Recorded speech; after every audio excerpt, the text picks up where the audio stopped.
Hey everybody, welcome back to the channel. Thank you for tuning in. This week I'm going to be taking the GT-R out and running some errands, and you're coming with me. While I'm out there, I want to answer a question I got this week involving my old Supra and this GT-R. All right, so the first stop we got to do is I'm returning this gift I got for my wife for the anniversary. I'm sure there's going to be lots of joke about this, but it wasn't big enough. So ordered on Amazon, doing a return through Kohl's. And so that's going to be our first stop. The question I got this week was from a fellow Supra owner, and that was, do I regret selling my Mark IV Supra to get a GT-R? Now, I wanted to address this question because it seems like this is a question that comes up a lot. It seems like a lot of Supra owners, when they're thinking about getting out of the Mark IV Supra, start looking at the GT-R. And we all want to know whether or not other owners have done this and whether or not we regret it. So I'm going to answer that here in this video.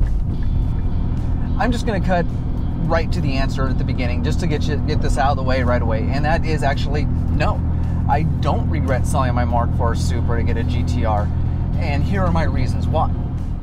Before we get to the details on why I prefer the R35 over the Mark IV Supra, I do want to preface something. And that is, I daily drive my cars. If you're keeping your Supra or your GT-R as just your weekend car or, you know, your show car, my opinions might not apply to you. But if you're like me and you believe that a car is meant to be driven, not just sit in the garage 90% of its life, then these are what's going to apply to you when you consider swapping from the Mark IV Supra over the GT-R. Since I mentioned daily driving, let's go ahead and start the conversation there. As a daily driver, I do think the GT-R is a little bit better for numerous reasons. However, the Supra did have some great aspects as a daily driver as well. One being that the Supra sat really low. I felt like I sat lower in the car, which made me feel closer to the road, which is just something I prefer. The Supra is also much more narrow of a car, so I felt like it was easier to kind of park and negotiate traffic and all that other stuff. So the Supra did have some good things about it as a daily driver. However, the GT-R as a daily driver has, I think, a few more advantages. One being that it actually has a trunk.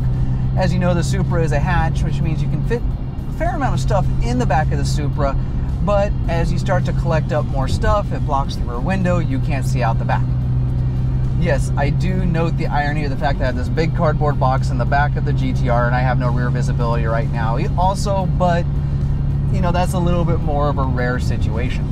I do feel that the GT-R is a little bit quieter though, because I don't know what they did on the interior of this car, but they did a really good job sound deadening the car, where the Supra, you heard everything. Granted, that's also kind of a bonus too, because you get more of a visceral feel. The other thing that affects the daily drivability is the manual versus the automatic. And people have also asked me too, you know, do I miss having the manual?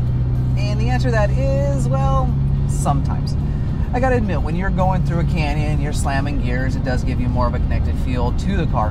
However, no one can shift as fast as this dual clutch transmission. So if you're more interested in the feel, the Supra will give you a better feel with the manual transmission. But if you want to be the quickest and the most efficient, you can't beat this dual clutch transmission. The GT-R also is newer, which means that I don't have to worry about daily driving the car as much, because I don't have to worry about the parts being as old and things wearing out and have to be replaced. And while we're talking about that, let's go ahead and talk about these age differences. Don't get me wrong, the Mark IV Supra is an amazing machine for reliability, especially given its age. But it is up there now. You know, we're getting on a 25, 30-year-old car. There's going to be stuff that you're going to need to replace and things that need to be updated. You know, a lot of your rubber bushings are going to need to be taken care of. The steering rack on mine was starting to go bad. It's not that the car is bad, old, or abused. It's just, I mean, well, yeah, I mean, it's getting older. Parts are going to be wearing out, and you have to be aware of that. Whereas, you know, with the GT-R, it's much, much newer. When you're looking at like maybe getting like a 2013 on up, or even the 2017s when they redesigned it for the second time.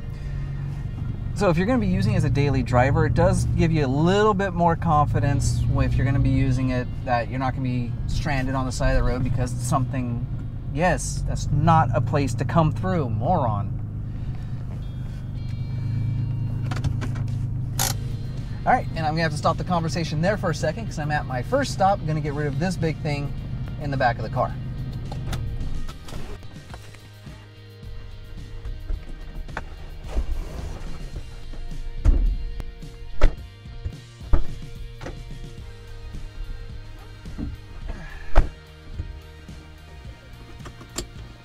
All right, that's done. On to the next stop.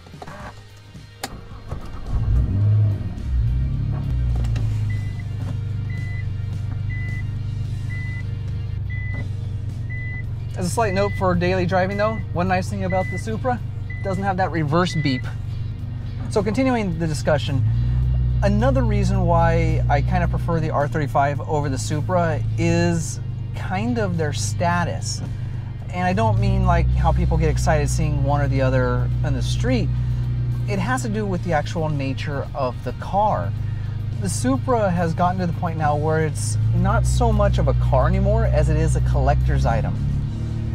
So you're always worried when you're driving it whether or not you're going to get rear-ended by somebody who's tailgating you or not paying attention, or get T-boned by some teenager that's texting while driving. And it's just something that's constantly on your mind because every Supra that gets destroyed is one less on the road. And there was so few of them sent here to the US initially that it's just really almost more of a tragedy when one gets killed. I mean, granted, there's not a lot of the R35 GTRs, but they were made from, what, 2008, and they're still making them now here in 2020, even though they're 2021. And they're supposed to be discontinuing them soon. Not sure when, but that's still a lot more on the road than the Supra.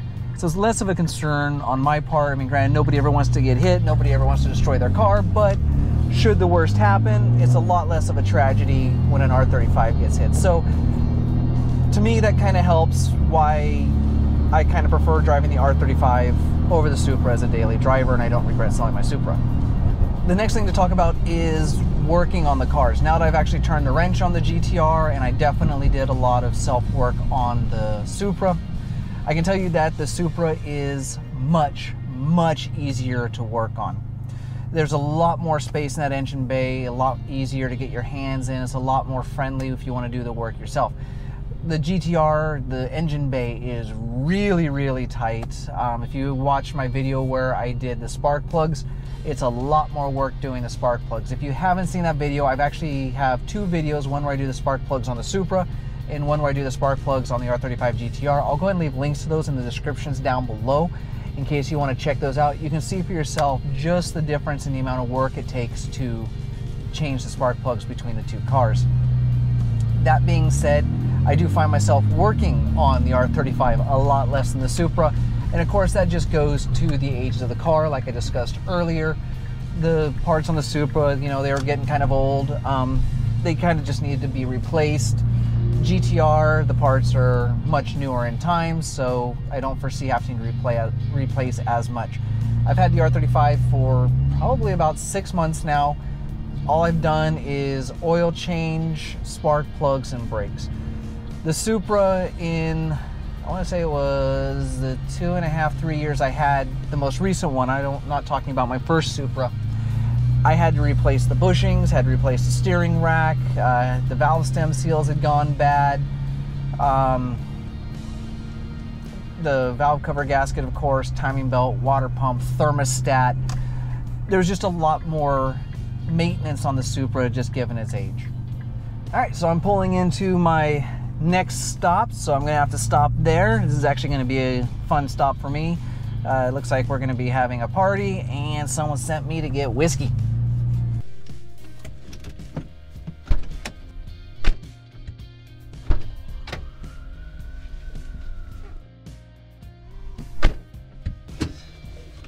Well, that was a strikeout. Try one more spot.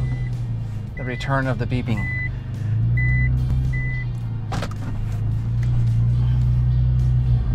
All right, so picking up where I left off, I believe I was talking about working on the car and how much really it is easier to work on the Supra. Leading off of that, I want to talk about pretty much the availability of parts. Fortunately, with the GT-R still being on the newer side and still in production, getting parts for the GT-R is really, really easy. If you need Nissan parts, you can go to Nissan. There's a boatload of aftermarket support for the car. So getting the parts, pretty darn easy. Whereas the Supra, getting aftermarket parts for the Supra is pretty easy because there's a lot of support for it. But as you know, Toyota stopped making parts for the car. And there's certain things that are getting really hard to find, like the dash plastics. You know, if you break, you know, one of the dash plastics, it's really hard to find one. And if you do find one, you're gonna be paying a premium on it because people know they're hard to find. So I gotta say, that's one thing I don't miss about the Supra is the Supra tax. The GT-R does have the GT-R tax, so you will be paying higher prices for GT-R parts. But having done the brakes on this car and the oil change and the spark plugs, really it's comparable to the Supra as far as the cost of parts. It's just, if there's something I know that I'm going to need for the car or want for the car, I know it's a little bit easier to find than the Supra. Now I'd kind of like to compare the cars stock for stock, because that's really where it comes down to whether or not you're going to regret selling your Supra for a GT-R. I'm going to be honest, I have never been so impressed with a dead stock car in my life than this GT-R. I mean, let's be honest, the Supra can be an impressive car, but in its stock form, it's actually kind of boring. It's super heavy and it's only got 320 horsepower. But yes, you can unlock a lot of potential with that car, but it takes a lot more work to get it to be a competitor with the GT-R. Whereas when you look at the GT-R, yes, it's a heavy car, but it does 0 to 60 in 2.9 seconds dead stock. That is a great spot to start if you want to improve. To put things in perspective, to get my Supra up to, I believe it was around 600 to 650 horsepower when I sold it, I had to put in a single turbo, redo the entire exhaust, standalone fuel management system, injectors, fuel pumps, fuel rail, fuel pressure regulator, all sorts of stuff I had to do that car. Whereas with the GT-R, to get it up to about 650 horsepower, all you have to do is do intakes, exhaust, get a controller like an EQ Tech or a Cobb XS port to reflash the ECU and E85 conversion kit, and boom, you're at 650 horsepower with a lot less work. To be honest, this is probably one of the biggest reasons why I prefer the GT-R over the Supra, is just how easy it is to get more power out of it, and it's already stupidly fast dead stock, which means I'm not in a hurry to do it. And then something else just happened recently why I don't regret selling my Supra to get a GT-R, and that has to do with the EPA. For those of you who have been paying attention, you know that the EPA just released some mandates that are going to basically make it so it's impossible for car manufacturers to make car parts. I am now at my next location, so let's see if they've got my whiskey.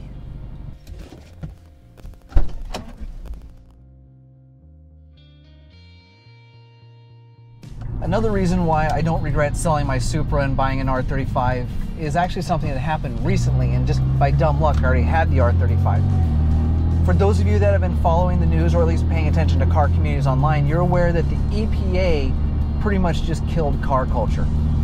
They released a new mandate where they're now regulating the manufacturers of car parts, which means that no company in the US is allowed to sell or make any item that's used to modify or defeat emissions controls in cars.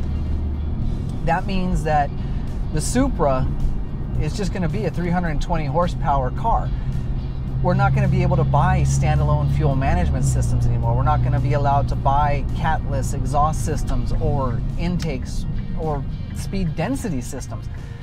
It's going to become a lot harder to take that 320 horsepower Supra and turn it into a 1,000 horsepower beast, because you're going to have to find all parts secondhand. There's not going to be any new products on the market. The great thing is the GT-R in its dead stock form is already quite the car. You know, it does 0 to 60 in 2.9 seconds, does a quarter mile in high 10, low 11s, depending on the driver and the conditions. It's a really good car straight out of the box.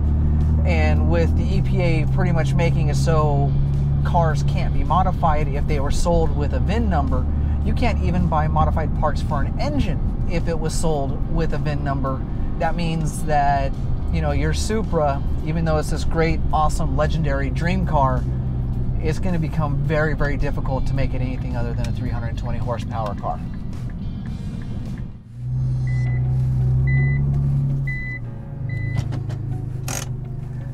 And there we go. I'm home. I want to thank you all for coming with me and doing some errands and hearing what I have to say. I hope this helped you if you had questions. If you're thinking about selling a Supra to get a GT-R and wondering if you're going to regret it, in my opinion, you're not. I don't regret selling my Mark IV Supra to get a GT-R at all. If you're considering buying a GT-R or a Supra, I hope this helps as well, because they really are in the same price point, so this might help you decide between the two. I hope you enjoyed this video. If you did, go ahead and hit that thumbs up button to let me know. It does help the channel out a lot. If you want to see more GT-R content in the future, or even some other cars I'll have, go and subscribe to my channel. You can now follow me on all forms of social media, which include Instagram, Twitter, and Facebook. I'll leave links to those in the description down below. If you have any questions or you feel there's anything missed, go and post in the comment section. I will respond to you. Thanks for coming with me and doing errands, and until next time, forget everything else, focus on the finish line.